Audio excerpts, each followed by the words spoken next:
Let's talk about critical race theory, shall we? Let's talk about critical race theory. Let's move on. Let's move on to a more lighthearted story. Check this out. Talk about virtue signaling. It always comes from Canada, doesn't it? Canada, man, Canada is like second most crazy next to Australia. I'm curious, like, okay, so like Trudeau's up for like there's an election in Canada, right? Do you guys think Trudeau's gonna pull it out? Not in that way.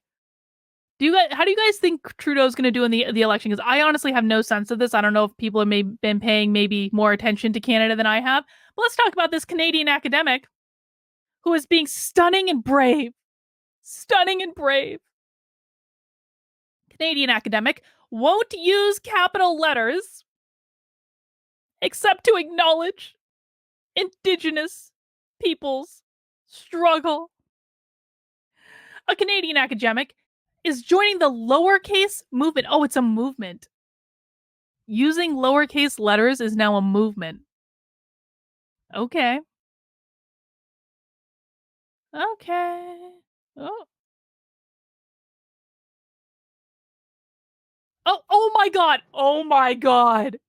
Oh, dude. New York Post. Come on, New York Post. Come on, New York Post. Look at this. They even lowercased her name. They lowercased her name in the print article.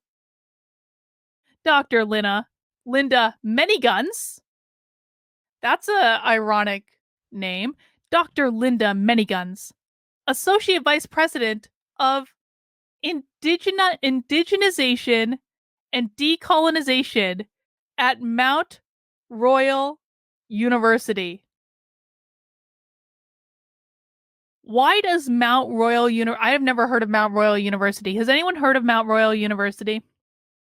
They have an associate vice president of indigenization and decolonization. I'm going to have to look that up.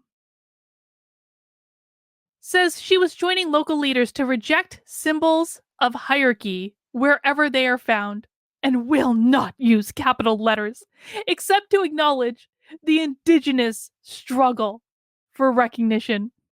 She noted that it was the start of efforts to describe the use of lowercase letters on a website of the Office of Indigenization.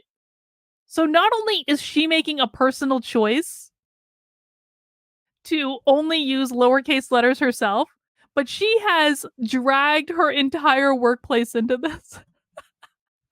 Oh, Canada. Oh, Canada. We resist acknowledging the power structures that oppress and join the movement that does not capitalize. Manyguns wrote in a perspective story published on the university's website. Oh, God. Let's read this story. Let's read it. Lowercase as Indigenous eventing support resistance. That doesn't even make sense. That sentence doesn't even make sense.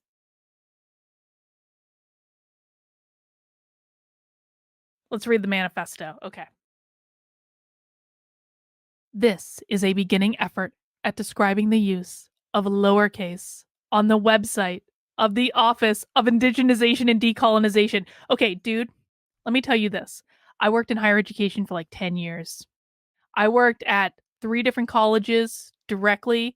I have consulted with an infinite, like not infinite, but like I've consulted with like dozens and dozens of colleges. I have worked with so many college leadership teams, I cannot even tell you guys. I bet you that there was a whole committee formed around this idea, because how higher education works is anytime they want to do something, they form a committee. So they basically get like 8 or 10 or 15 depending on how many people they want involved. They get a small group of people together to form a committee to create a strategy document to execute the thing. And everyone who has ever worked at a college in my chat knows I'm telling the truth about this. They create a committee, they have all sorts of meetings, and then they decide to do a thing. There are particularly strategy documents created. Here's my point. How much money did this university spend on deciding whether or not to lowercase the letters on a website for the Office of Indigenization and Decolonization? There tens of thousands of dollars was probably spent on this. That student tuition money, tens of thousands of dollars was probably spent on this one singular decision. Let's keep going. Indigenous peoples have been actively engaged in a multidimensional struggle for equality. Oh, I'm surprised it's not equity. Equality since time immemorial. We strive for historical cultural recognition and acknowledgement of colonial oppression that persistently devalues the diversity of our unique cultural heritage. These sites of struggle are generally found at blockades where demonstrations against racism occur, where radicalization and cultural domination and discrimination leave the mark of imbalance and abuses of power. Sometimes these sites generate media interest, but interest is generally fickle. The explicit demonstration and practice of Aboriginal culture in everyday life or at places of resistance is called by academics eventing. The goal of equity, oh, we've moved on to equity now. The goal of equity, diversity, and inclusion of all people is synonymous with the entrance of Indigenous people. Well, yes, Indigenous people are included in all people. We support and expand the goal of equality and inclusion to all forms of life and all people. We join leaders like E. Cummings, Bell Hooks, and Peter, I don't know how to say that last name, who reject, I'm sure I'm racist for not knowing how to pronounce that last name, who reject the symbols of hierarchy wherever they are found and do not use capital letters to acknowledge the indigenous struggle for recognition. We resist acknowledging the power structures that oppress and join the movement that does not capitalize. The Office of Indigenization and Decolonization supports acts that focus on inclusion and support the right of all people to positive inclusion and change. Let's go back. Many Guns made her comments following the discovery of more than 1,000 unmarked graves at residential schools, which underscored Canada's dark history. The Canadian Broadcasting Corporation reported. The National Center for Truth and Reconciliation. I used to think that Canada was okay. Back when I was on the left, I thought that Canada was okay. I had no idea they had a National Center for Truth and Reconciliation. Estimates that 4,100 children died at residential schools in Canada. A large number of Indigenous children were forcibly sent to residential schools and never returned home, according to the Truth and Reconciliation Commission. I'm not going to read that word, I will get demonetized.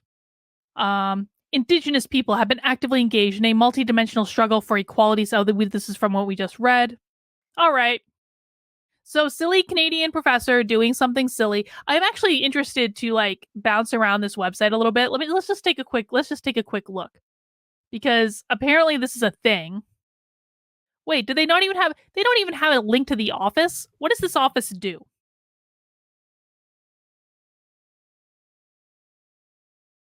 Let's see. What does this office do?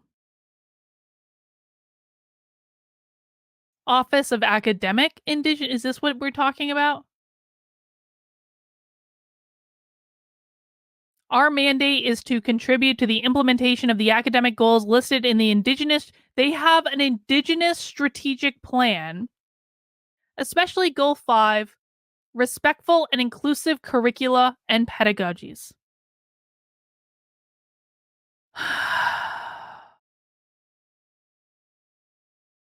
All right, let's keep going.